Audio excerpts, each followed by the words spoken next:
Love isn't easy. 3 months of it is fun and ambitious, but for the rest of our lives, it takes skill, time, the constant reminder to show affection and not take your partner for granted. And all I know is that mentally weak men constantly avoided this problem. No, I'm choosing to be single because I want to focus on my goals.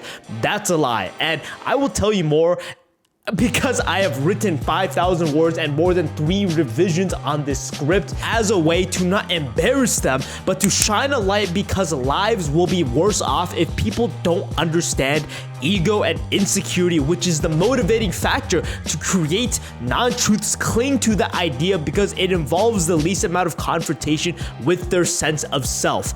Cowards is the TLDR. So there are 2 options. Number 1, I'm correct, or number 2, I am actually incorrect, where people say they're focusing on their goals to avoid relationships. In my opinion, they are in reality lazy bums. And to break down the psychology, people verbally say they're on the grind as a way to associate their character with hard work. But you saying you work hard actually requires no effort. So the cost to talking and the gain is extremely enticing for lazy, efficient people.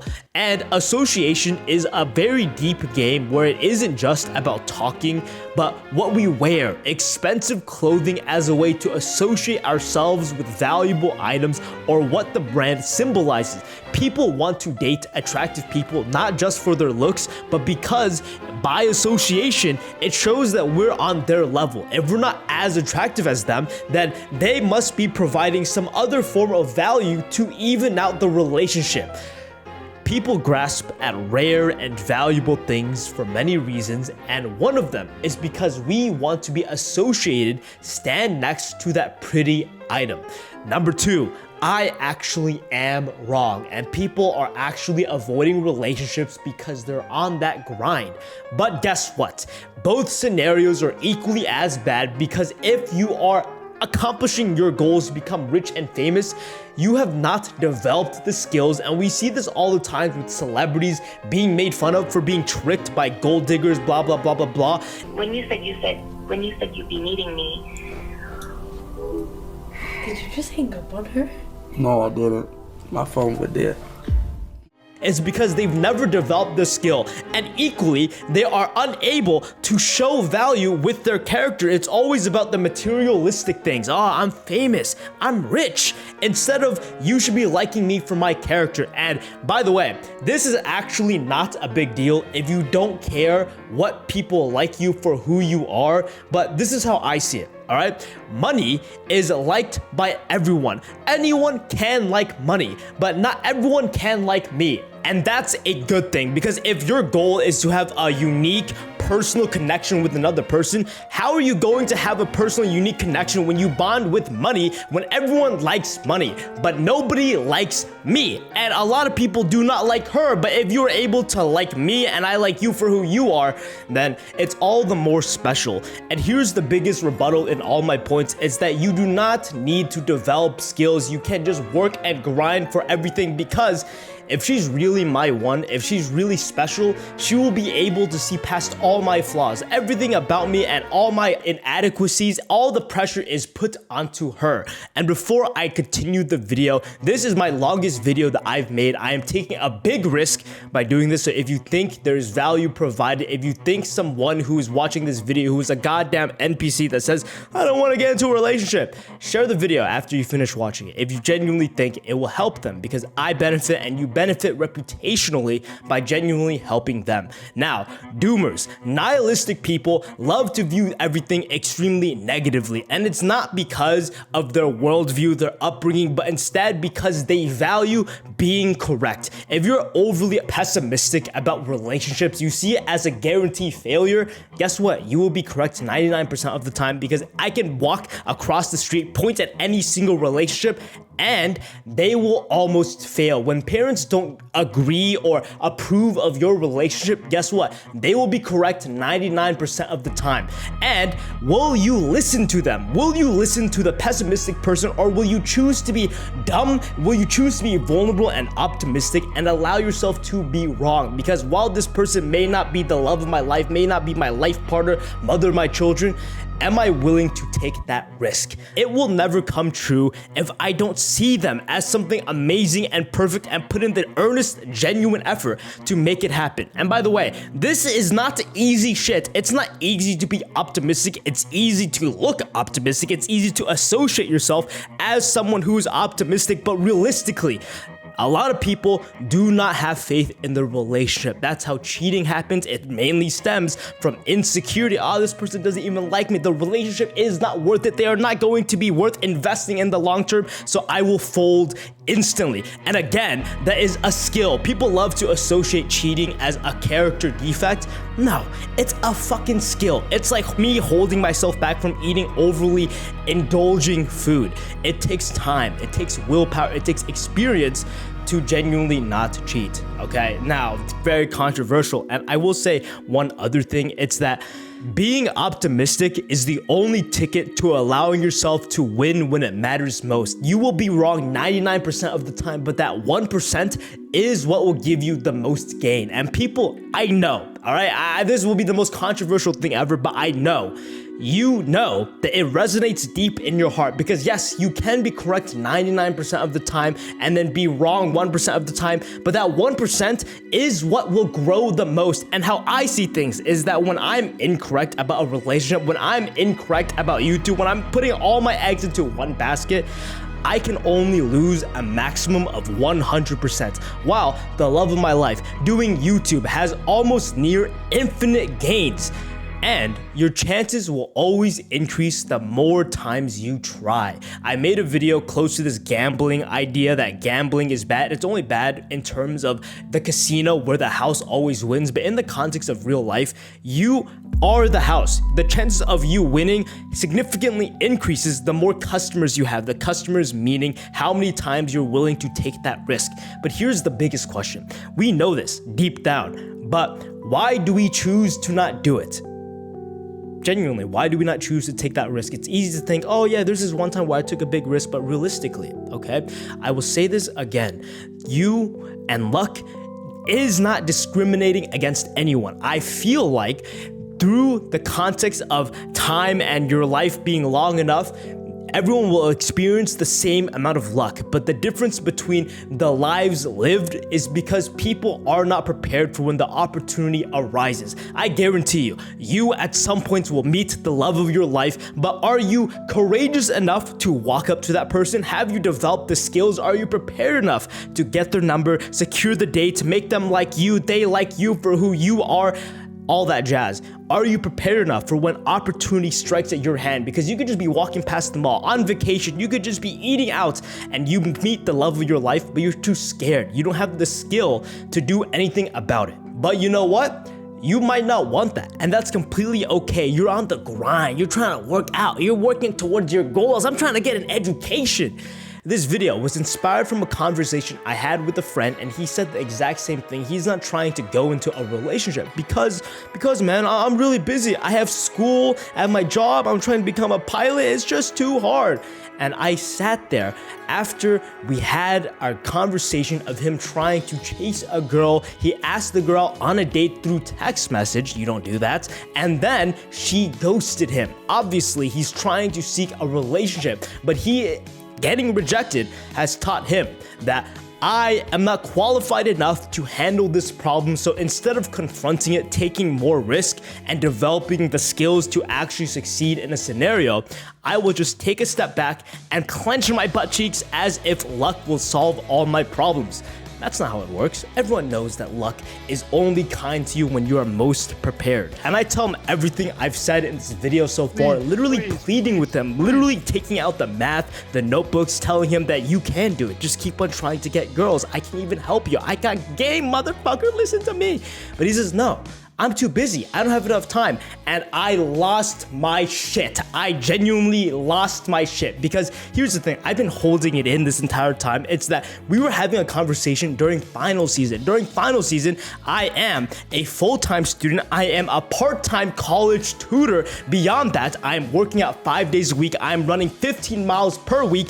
And then after that, okay, I am actually spending all my time doing YouTube, scripting, editing, recording, planning out, researching, and then I have a whole ass girlfriend where I have to hang out at least twice a week, buying stuff, losing time, spending money. The deeper we got into the minutes of his time, he played 3 hours of video games before this. Like, come on, man. You clearly have enough time, but what's preventing you from doing all this hard work, taking that risk, is because of your ego. This is a concept known as reliability.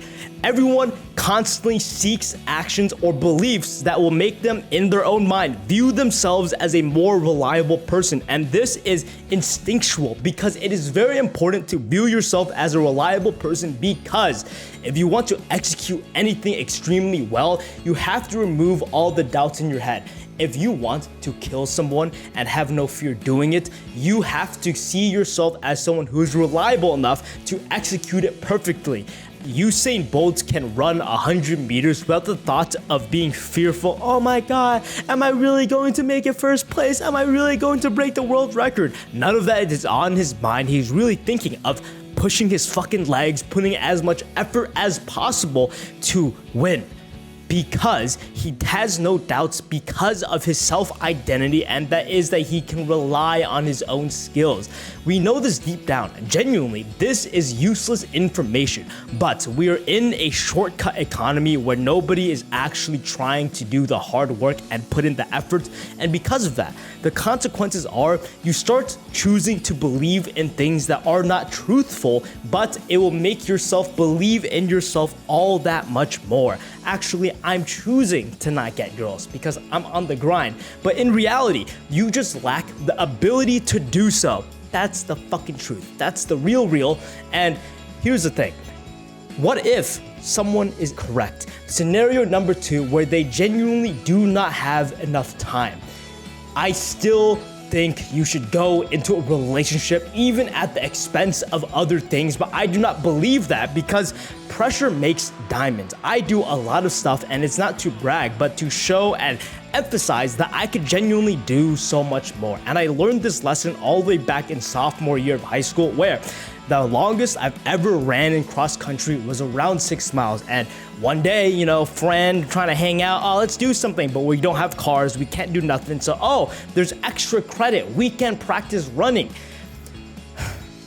We ran 11 miles onto a fucking peak of a mountain. Let me tell you what, it was extremely difficult, but I almost doubled the distance I thought I was capable of running. And the biggest issue is people have done the most that they think they possibly can, and they go for less. This is the comfortable zone. I don't want to push myself too hard.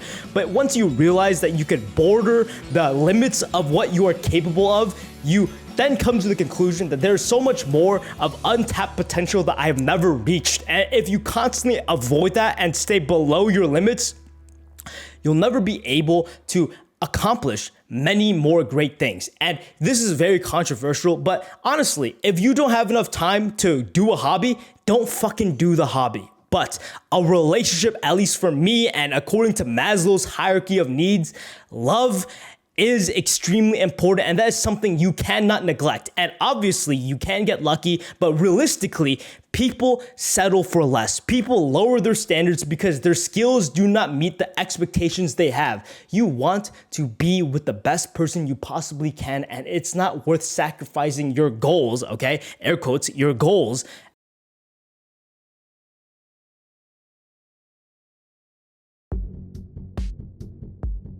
If people think that pushing past your limits is just my way of life, it's how I choose to live life, that doesn't mean they want to push their limits. What if they want to be comfortable? But here's the fucking truth that you cannot run away from. I see this constantly online. It's like, children are so fucking lucky, man. They do jack shit. They just go to school, play games for the rest of their time.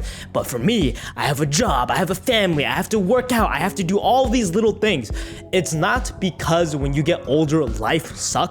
It's because you get better at living life where you can handle more things, you become more skillful. And again, if you're trying to avoid relationships, that's not the way to look at it, because you have to develop the skills to juggle multiple things at once. It's really a coward not trying to confront the truth, because if they confront the truth, all that will do is ruin their identity of being reliable. Oh, I can handle this. This is a very easy thing. What if you ask the question, I can't handle this. I can't go to school. I can't work out. I can't have a part-time job. I can't try to become a YouTuber and date someone all at the same time. I know for a fact my life is going to get more difficult. Probably not in terms of random miscellaneous stuff, but I will do things at a higher, more complex level. And that's a good thing. You want to do more in life. You only get one. And I don't know, life is quite short in my opinion. Life is also full of uncertainties. I can fail at YouTube, fail at love, fail at family, fail at business, fail at my job. So I feel like there's this pressure, this thing at my heels to make me push forward and keep on going. And here's the thing, people will not relate to this, but I think people will not relate to this only because they've dug themselves so deep in a goddamn hole of trying to make themselves think that they're capable of things. But here's the truth. We all know the idea of the Dunning-Kruger effect, where the more stupid you are, you think that things are easier. When I see some person freestyle rapping, I think, this must be talent. This must be just pure luck. They must be born because of this. But that's because of my ignorance. I'm not good at rapping whatsoever, so I do not know any of the skills required to do it. And if you keep yourself ignorant, you will think you're capable of many things. But that is not optimism. That is just some fucking bumbling idiot happy about everything because they lack the knowledge. How I see optimism is someone who's aware of all the difficulties ahead and still choosing to be optimistic about the path ahead, and comfortable enough, not even comfortable, but willing to fail, willing to embarrass himself, willing to be vulnerable. Thank you for watching. Subscribe to my second channel. Share this with a friend who is single, genuinely, because if you're single, your goal should be trying to be in a relationship. Fucking controversial. Thank you for watching. Like, subscribe, toodly-doo.